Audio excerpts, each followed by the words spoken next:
We just had another ritual of the families. Now they're at the burial site to lay one of their own. I understand the name of the individual is Fezekile Mhlekwa.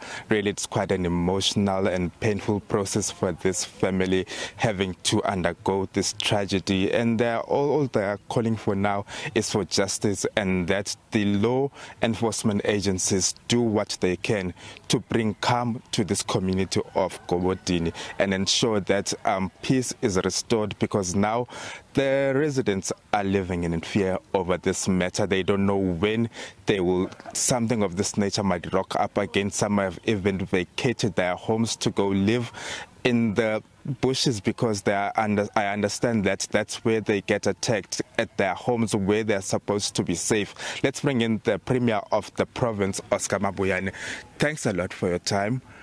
Premier, there was Lusikisiki, now there's this. Surely we are grappling with crime that's at a high level in this province. Thank you very much, Yanjis. Good morning to you and good morning to viewers. You are right.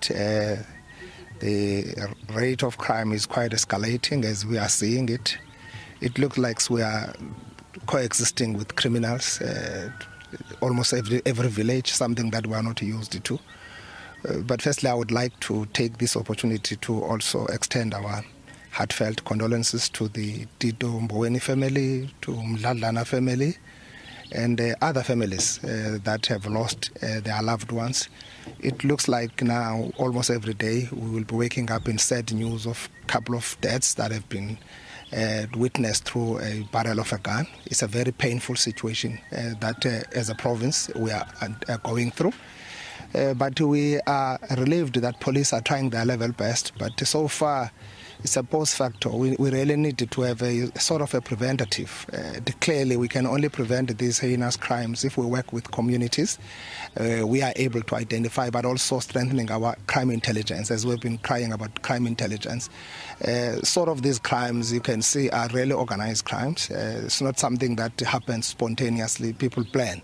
So definitely, I think we cannot be caught napping as a state. Definitely, we need to improve the level of vigilance, but also communities. State can only get intelligence through communities. That's why we've launched the hotlines, whether it's an extortion hotline. We want people to really indicate in time when they come across this sad news. We're here to join the Mhlekwa family and the other families. You would know that Sochongaya family has lost two, but they will only be buried tomorrow, but they are part of the service today. But all other four are being buried today in this mass funeral.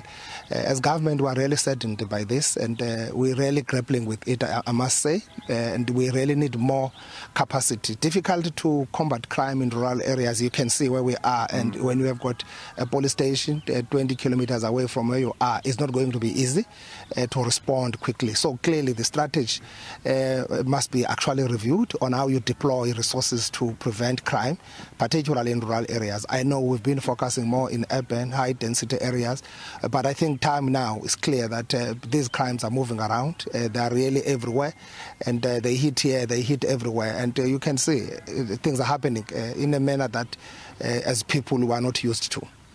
Premier, you've been providing support to these families.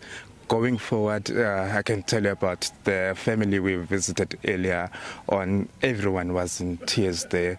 Psychosocial support going forward? Definitely. We bringing a comprehensive support, psychosocial support, the material support. To look, remember, these families have lost breadwinners, some of them. Some of them have lost future because these are others are young people who are still to give more hope to the other dependents. So that's exactly at the point, and people are just thinking about what happens post this situation moving forward. Yes, psychosocial support is there, and our social workers have been on the ground since the day one. We will continue with that up until people are able to accept what they cannot change. And Premier, stock theft is speculated to be a contributing factor to these murders. When can we arrest?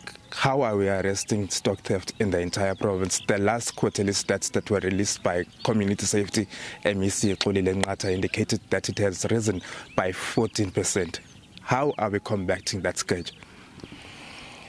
Stock theft, like any other criminal offense or criminal activity, needs community mobilization. From where I grew up, we used to hear these incidences, but the community would always be on the guard, will always be alert, and they will always be out there preventing such kind of things. Kuhlatywe imikhosi ezilalini, and isela li-identifywe, isela li-isolated, and you can't allow amasela prospere phakathi kwabantu in the way they are. Thanks a lot for your time.